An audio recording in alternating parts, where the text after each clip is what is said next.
Hello and welcome to Dream Chasers Interviews with the Future. I'm your host, Adam Carswell. Today, joined by Mark Shuler, president of SGRE Investments and Shuler Architecture. Really looking forward to today's interview for multiple reasons. One being I've gotten to know Mark pretty well. It's crazy to think it's only been a year, Mark, but it feels like over the past few years as a solid member, to say the least, of our mastermind, Raise Masters, and also just a solid individual in general. We've gone back and forth quite a bit. So finally got him here today on the platform. And Mark, it is, again, an honor to have you here. So I'm going to go ahead and pass it over to you. If you could just say hello and tell the audience what you're looking forward to chatting about today.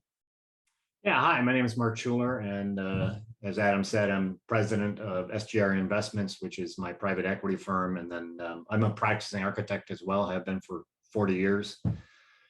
I've done probably 600 projects over that period of time, all in housing, the majority in housing, and still actively practice, although I'm trying to taper off and just focus on real estate full time now. So 40, wasn't even real that 40 years of architecture. And I got to throw this out there too. So my wife and I recently made the announcement our firstborn is due in October, which we're looking forward to. And Mark, you were kind enough to reach out and say congratulations. And, I've really been meditating a lot on what you shared with me, which is, you mentioned, as you get older, you begin to appreciate the just the joy that new life brings.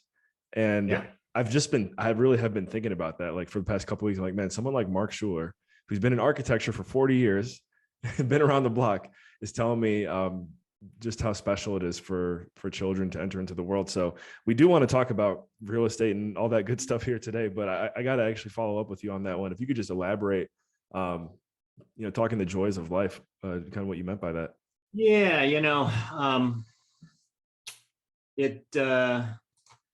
for me,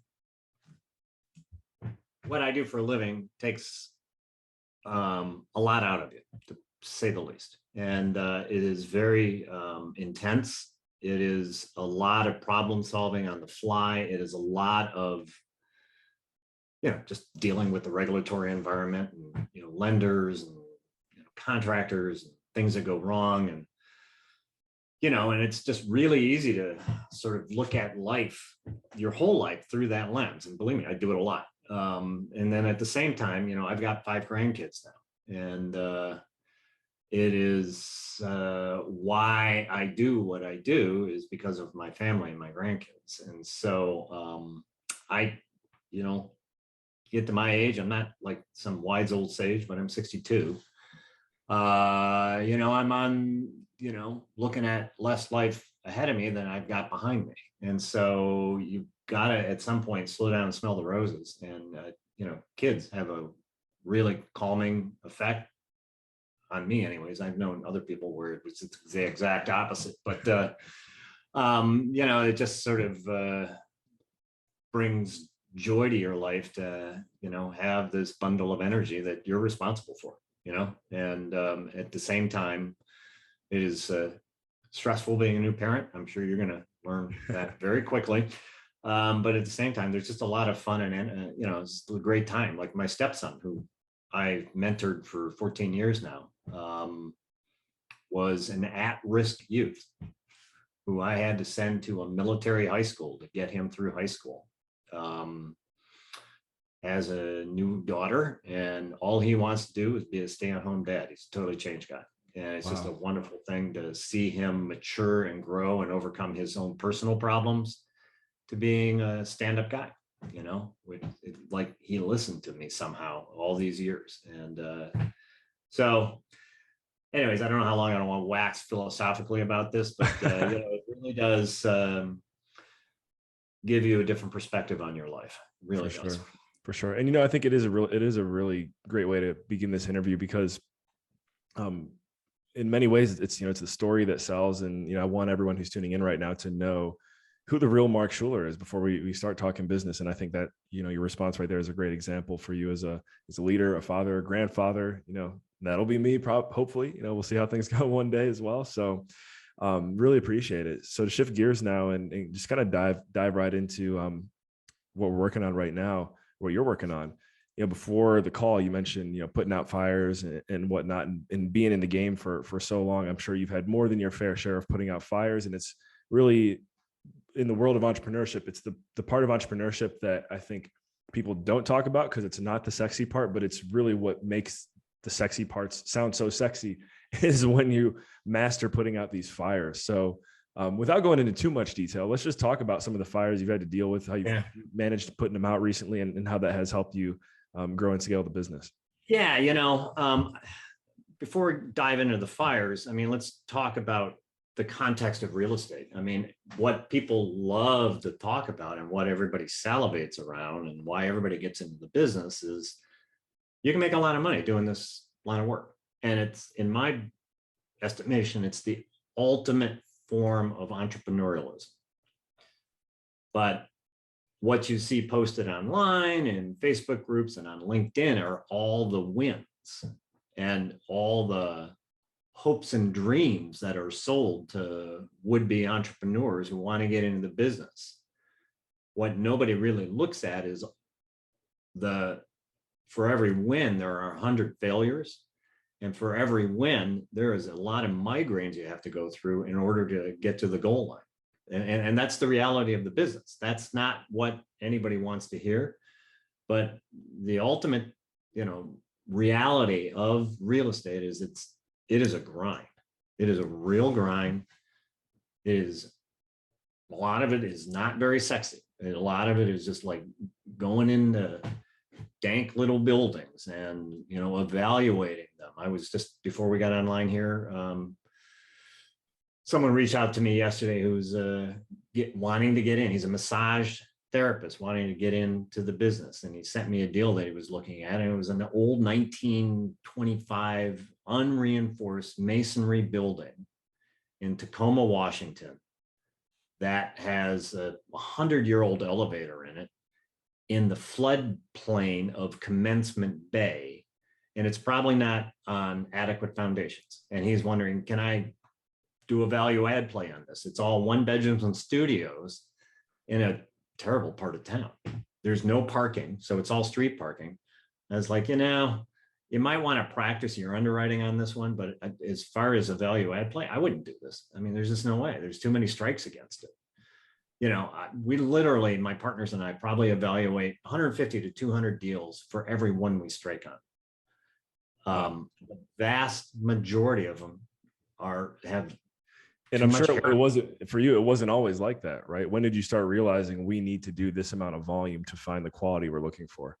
Oh, it dramatically changed probably a couple of years ago. It just depends on the market you're in, really. In Seattle, I left Seattle. I don't do deals in Seattle anymore because it's just insanely priced. Oh, by the way, that deal I was talking to you about down in Tacoma, $355,000 a door.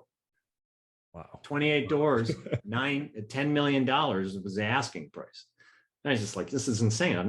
That's A class in downtown Seattle. We should note that you are a 12th man and that you do live in Seattle. Well, I've never been to a ball game. I watch them. I like the Hawks. I think they're going to have a miserable season this year, but we need to draft a new quarterback. We lost for those who missed the reference, the Seattle Seahawks, their fan base is known as the 12th man. So, but anyway, so we had this guy, maybe heard of him, Russell Wilson. We traded. So, and we're going with the C tier quarterbacks now. So, anyways, talking about quarterbacking deals. So I quarterback a lot of deals. I do like that segue. There we go. Love it. And you realize that there's certain markets that just fit what you're looking for. Yeah. And then you also reach a point where you realize we need to underwrite 200 deals before we find the one that we want. Yeah. There had to be a point where you were like, we got to do this. Yeah. So we're really long in this business cycle.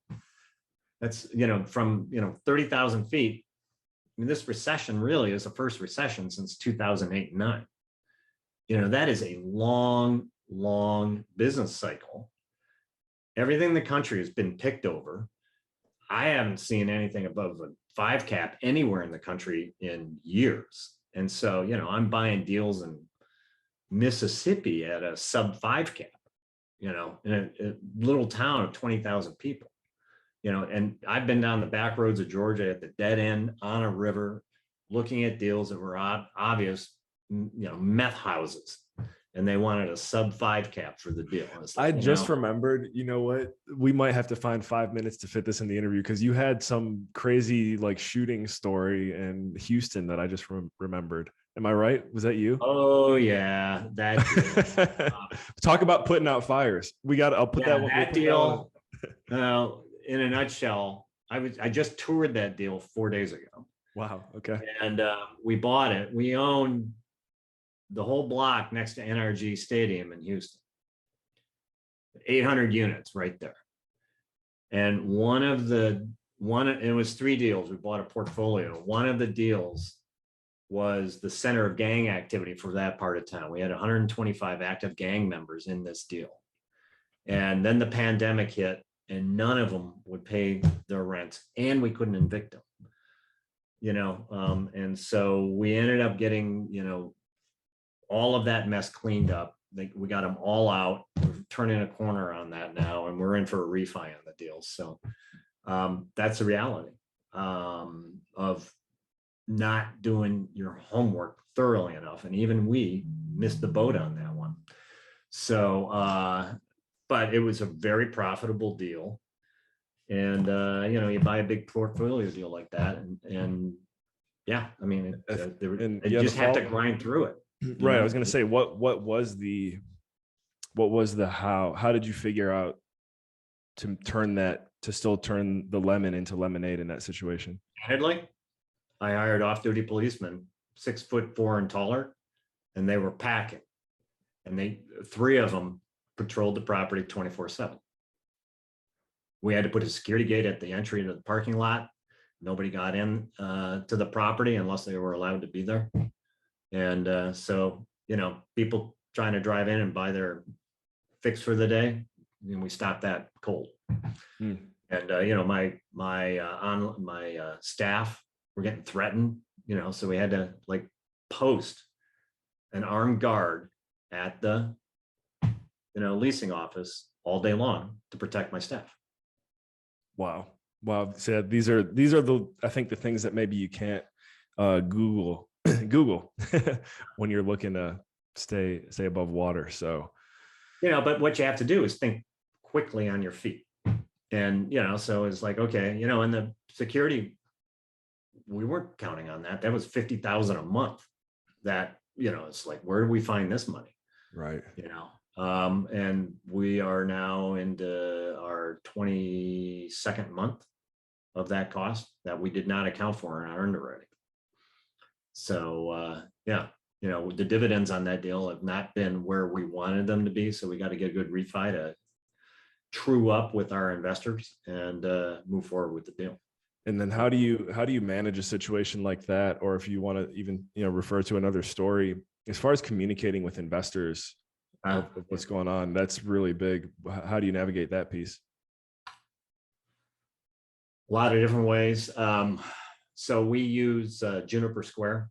If your investors don't know what that is an investor portal, kind of client management portal. And so our investors can sign in on their own portal page.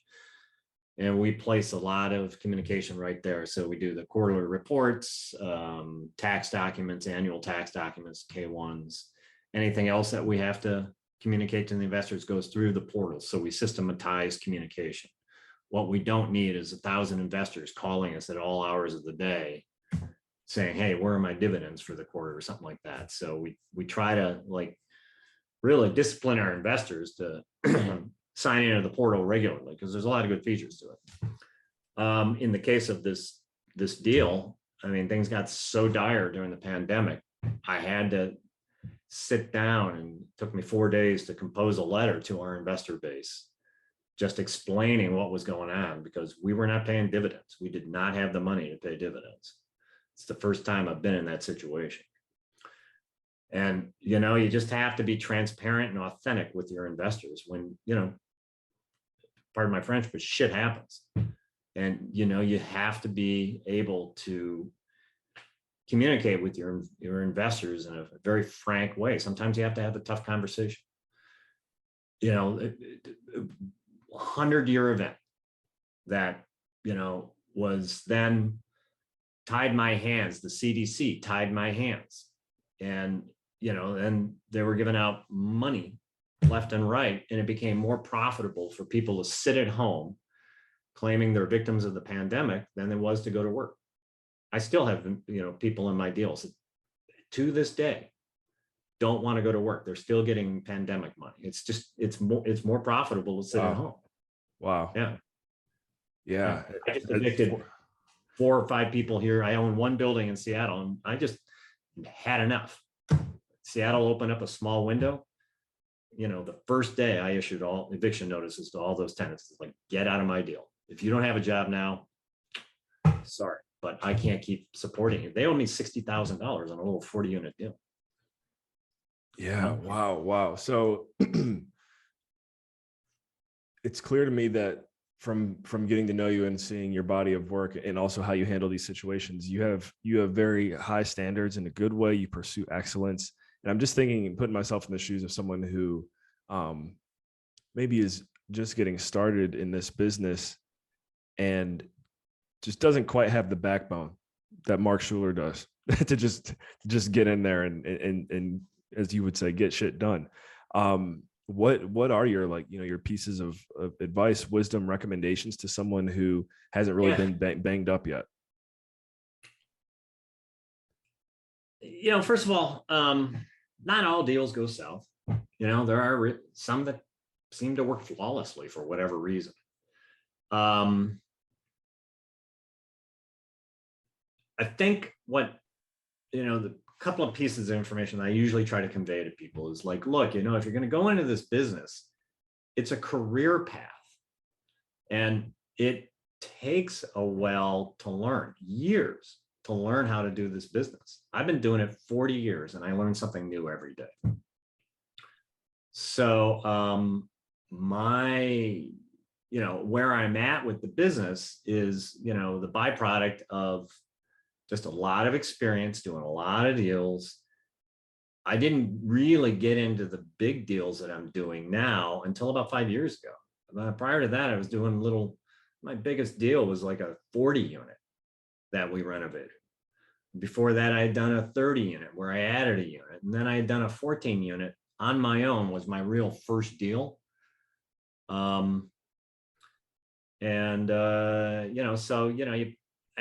Look, you would think as an architect, I've got this all figured out going into the business. That's not true. I had to start over because looking at a building from the viewpoint of an architect, I'm thinking design, engineering, project entitlement, construction, logistics,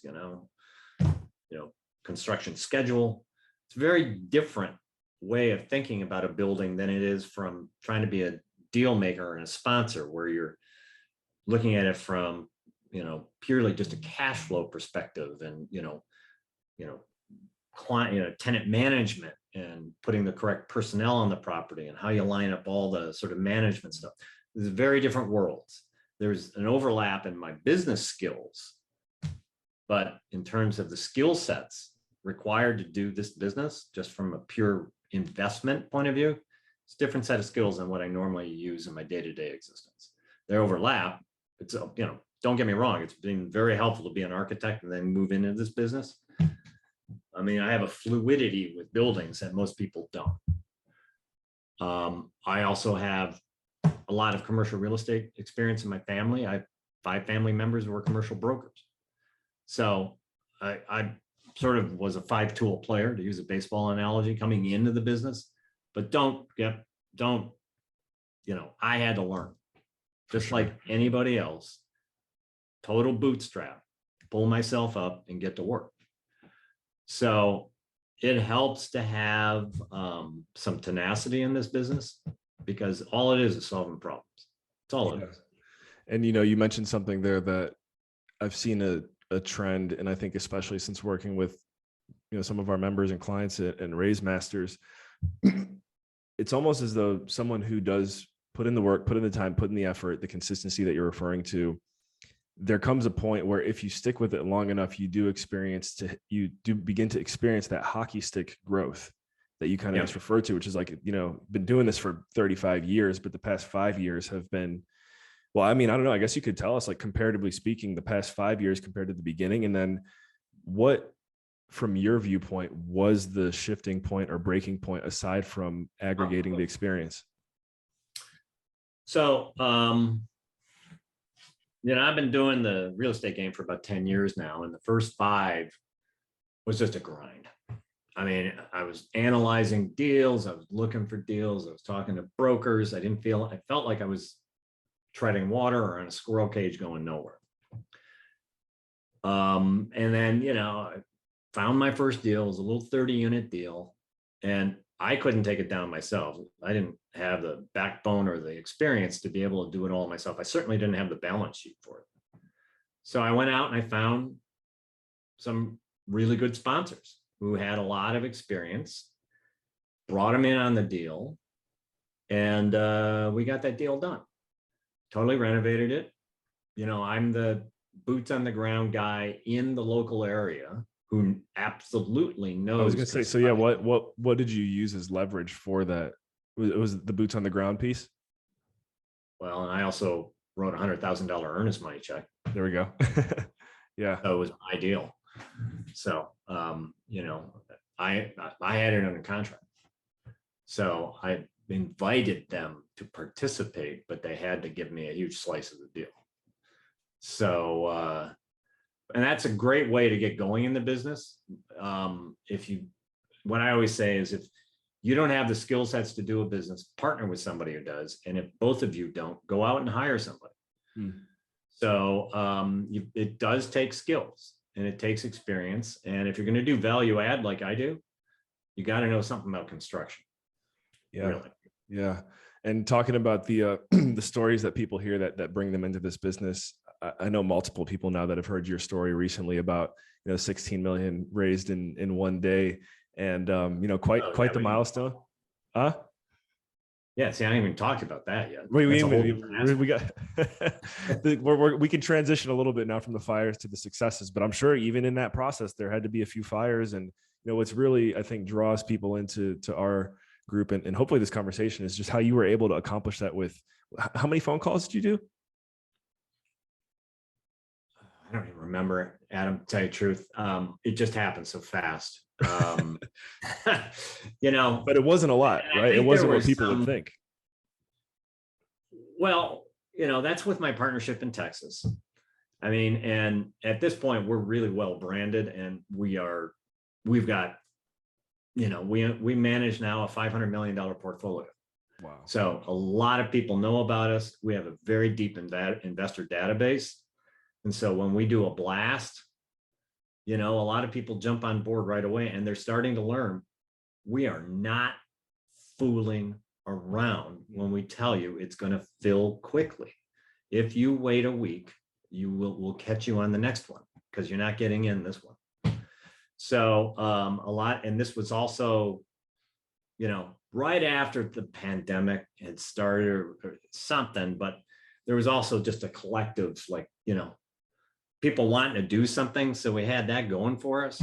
It was a really profitable deal. It was a really good, we just sold that deal. We made a 35 IRR on that deal in 18 months. Yeah. Wow. Yeah. Yeah. I mean, on that note too, then let's talk about, SGRE investments, what you are working on right now. I know SGR Investments, that's with an S, ladies and gentlemen, sgreinvestments.com. You can check out Mark's website here as we're making our way through the interview. But what are you guys looking at right now? Is there anything that our viewers or listeners should pay attention to coming from you? Yeah, we just closed our biggest deal. It's 544 units in Houston, almost $80 million. It was a $26 million equity raise. Half of it was 1031 money. We sold 3 deals and rolled everybody over. So from a leverage point of view, we were able to leverage up from maybe 300 doors or 340 doors into 544. So, all of my investors who kind of rolled over, that, got more doors, less risk, total upside on the deal. I mean, they love us, we're rock stars.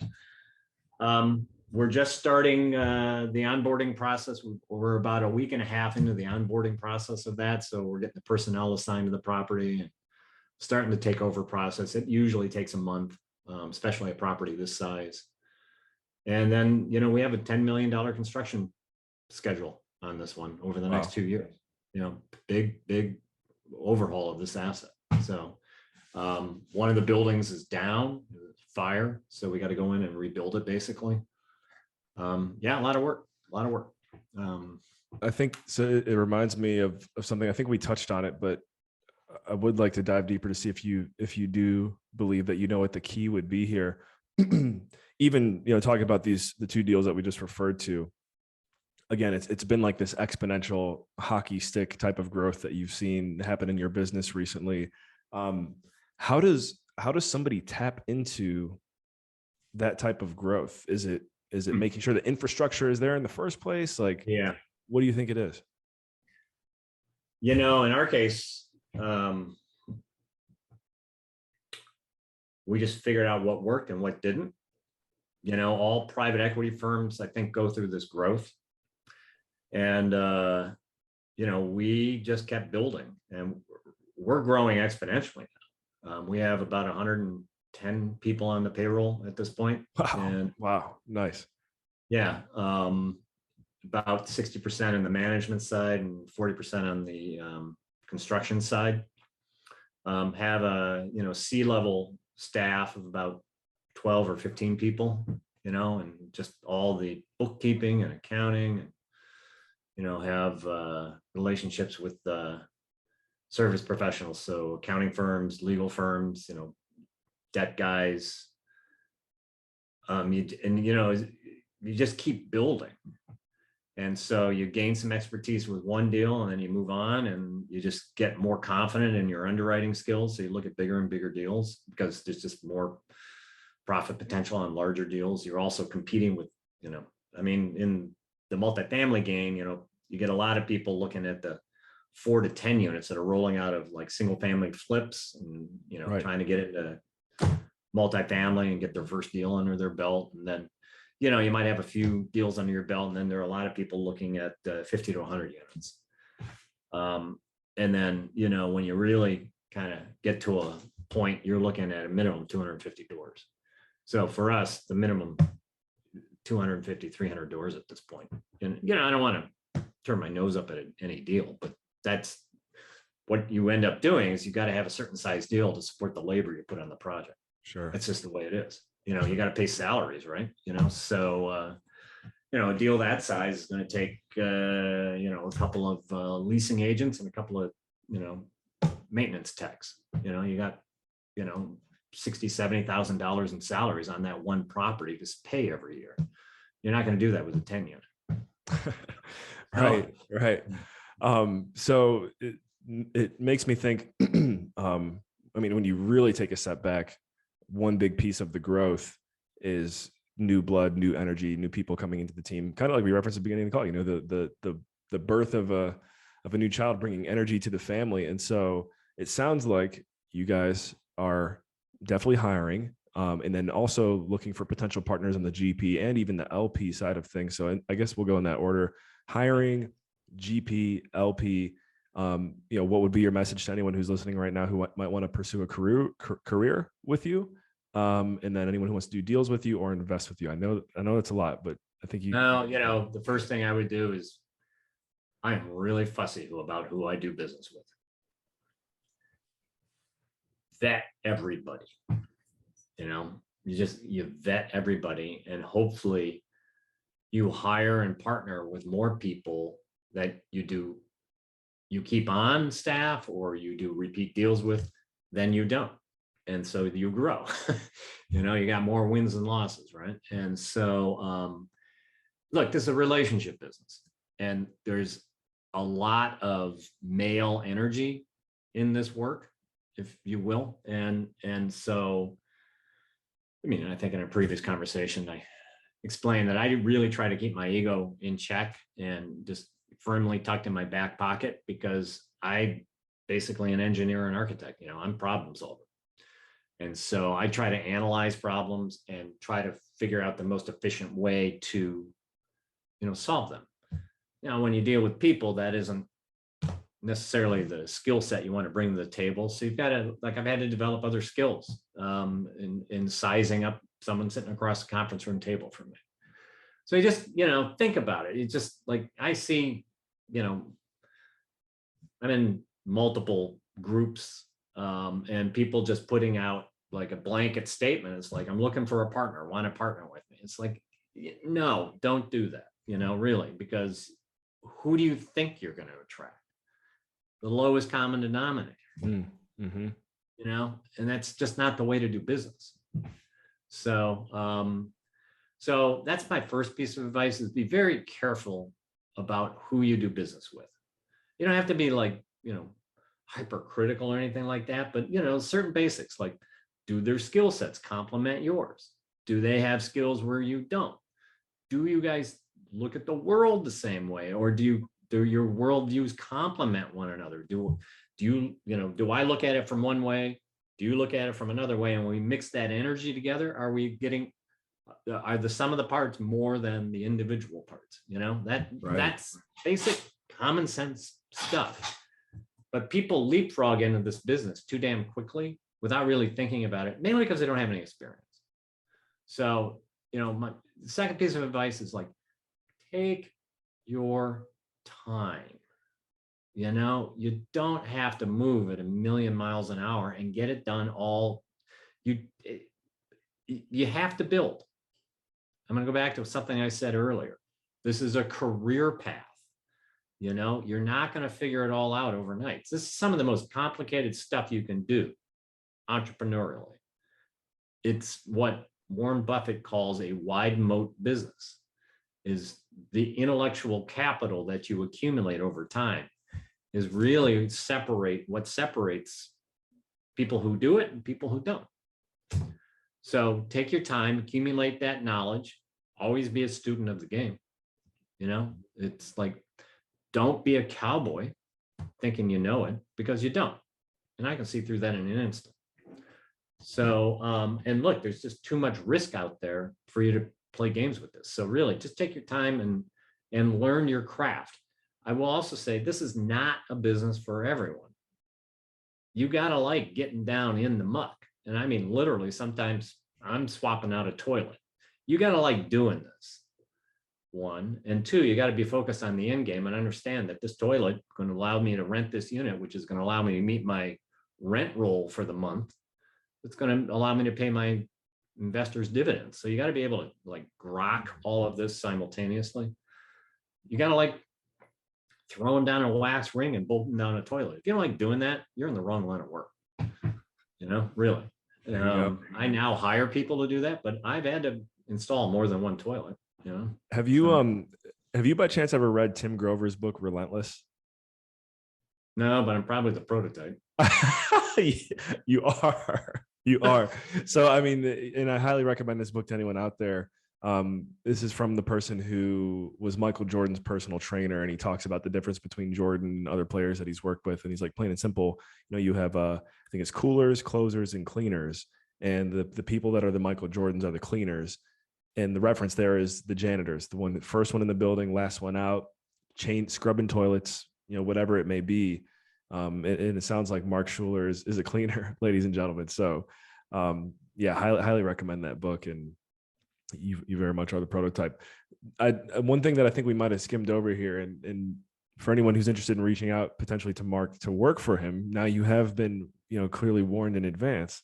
You're not just walking through the door in your typical potential job opportunity here, right? You're working with a man who's very serious about his business. So for those who do want to pursue working, we'll just say for you, because I'm sure you got a team of 110. So what would be your recommendation to them? First of all, I don't know what the current staffing needs are. So just just like tell you, I have no idea. My partners who are on the operations side deal with that. Feel free to email me your resume. I can forward it. You got to live in Houston. Yeah. There we go. That's the thing. And, we're always looking. Again, you mentioned being direct. Hey, we're just looking to hire, right? Like there's some criteria there. You got to live where the work is. You can't. And look, we're always looking for, primarily, I would think at this time, we have unique needs, specific needs. These are high dollar hires, but I know we're always looking for on-site staff, always. Like this new deal, we'll probably have 12 on-site staff there. And it's a lot of leasing agents and a lot of maintenance techs. So yeah, feel free to email me or reach out to me and, find out what the current needs are. I'm not on that side of the business, candidly. Guy like me with all my skill sets, you'd think I'd be out in the field a lot. I'm not. I am at this point dealing with investors primarily. Yep. Okay. And that leads me to the final question for today. So again, sgreinvestments.com, guys, you can go there and check Mark out. For those looking to invest with you, Mark, talk to us again briefly about what you've got going on right now and how they can go and create an account. Yeah. Best way to do it, I am very SEC compliant. So I like to go back to what I said. I vet people. And, 99% of the people who I talk to, I do like to talk to everybody and just have a conversation. I like to know kind of where you're coming from, what your expectations are for the investment opportunity, what your experience is with real estate and investing in general, whether you're accredited or sophisticated. I like to know all of that up front. And then, like I said, 99% of the people that get into my blast list. And when we have a new deal teed up, I just hit send. It goes out to 2,000 people. Folks who respond first get in the deal. Those who don't, maybe they get waitlisted and maybe they go on the next one. So, so feel free to reach out to me. I got time to talk to everybody. And, it's an interesting business. I never get tired of talking about it. I always like to hear somebody else's point of view. I learn something in every conversation. So, there's a little bit of, self-interest there, but there's that. The other thing you mentioned about Adam, and I wanted to touch on that as well, is that, for those in your audience who may or may not understand real estate deal structures, there are LP investors and then there are GP investors. GPs are the general partners. Those are the quarterbacks of the deal. And we're generally the capital raisers, the folks who write the checks. On my last deal, I wrote a $250,000 check for earnest money, hard day one. And, so we're the general partners in the deal. We have managerial rights. And then the majority of people in our deal are LPs or limited partners who are investing in the deal for a rate of return. And our deals are generally, we structure them all the same. We generally pay 8% cash on cash, a 20 IRR. That was before this inflationary environment. But, most people are looking, they don't want to be the quarterback. They don't want to get their hands dirty. They don't want the migraines. They don't want, dealing with fires. Like I've had 3 fires in deals in the last 18 months. Do you want to deal with that and fight with insurance companies? Or do you want me to do it and just pay me to do it? So guess where I'm going with this is we're very fussy about who we allow to raise money on our deals. And you can't just call me and say, I'll raise money on your deal if you let me in. That's not going to happen. I have fired 3 GPs in the last 15 months alone for not doing their job and had to claw back fees that we paid them and they didn't do anything, So yeah, I've gotten a lot smarter about that, but we're happy to entertain anybody who wants to become an LP in the deals.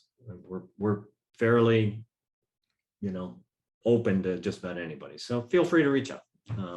And we will have another deal here shortly. It's we just closed one, even in this crazy environment that we're in. We didn't even touch on that, but it's hard finding deals right now. It's even harder getting financing for them. But we're going to probably get something underway here in a couple of weeks. So wow, awesome. Awesome. Good to hear. All right. Well, again, yeah, ladies and gentlemen, sgreinvestments.com to follow up with Mark. Get in touch with him there. That is the best way. The one call to action, sgreinvestments.com. Go ahead and check him out. And Mark, before we get out of here, we got to do it. Typical interview question, I'd say here, but I am looking forward to hearing your answer. What is your one parting piece of wisdom, your recommendation to our viewers, our listeners, our audience here today moving forward? Well, would that piece of wisdom be about real estate or life in general? Ooh, very good question. Very good response question. We've talked a lot about real estate. We began the interview with life, so let's circle it back. We'll circle it back to life to close it out here.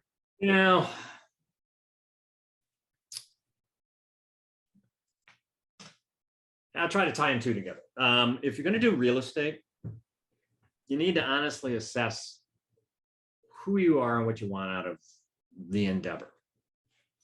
To use your Jordan analogy, there are folks who are closers.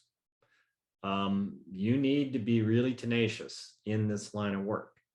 And, I have one partner, she was calling me while we were online here, and, I have to walk her in off the ledge every single week. Her blood pressure is just, through the roof. And the advice is always the same. Take a deep breath and let's work the problem. We will get there. I'm not concerned. I mean, it's not ideal. I mean, I know we have a project timeline and we're well off that timeline now, but it's okay. We'll get it on the next one. We just learn from these endeavors and move forward. Stay focused on your growth. Okay. Both in life and in this business. It can humble you, this business. It really can. And hopefully at the end of your career, you've got more wins than losses, as in life. And I'm not trying to say that just to say anything. That is how I'm hardwired, and so you just have to enjoy the ride. And I don't know any entrepreneur out there. And I'll also say, you can't do it just for the money. That's the stupidest reason to get in this line of work. You can make money with a lot less brain damage doing a lot of other endeavors. Okay. That is the honest to God truth. You get into this work because you enjoy it and you really enjoy. I love putting out, condo quality product for my tenants to live in, because I have a social mission in what I do, which is I believe everybody has a right to a dignified place for their head to hit the pillow at night. I firmly believe that. My essay to architecture school 45 years ago was on that topic. Wow. And I feel like I'm finally doing what I've always wanted to do. So for me, the money is nice, but the passion I bring to it is motivated by something else. And so if you don't have that passion, it's being in this business without the passion is not sustainable. Wow. My best piece of advice. Yeah, powerful stuff there. And it reminds me of just when I'm talking to, potential clients and again, members of our mastermind coming in, the people who fizzle out the fastest are the ones who are just like, hey, I want to do this for the money. Plain and simple. The ones who know their why, their purpose, where they're making an impact, ripple effect, family and beyond. Those are the people who we see over and over again produce results and have success. And you are a shining example of that. So thank you for being true to who you are, Mark. No, thanks. Yeah, absolutely. I appreciate it. I just emphasize that is like, don't do this just for the money. Go get a job. You're not a cleaner. That's right. Love it. Yeah, guys, make sure you check that book out too, Relentless by Tim Grover. But again, this has been our time here today on Dream Chasers with Mark Shuler, president of SGRE Investments and Shuler Architecture. Go ahead and follow up with him and check him out at SGRE Investments. That's investments with an S, sgreinvestments.com. Thank you, ladies and gentlemen, for tuning in. And remember, in all you think, say, and do, take it to the next level.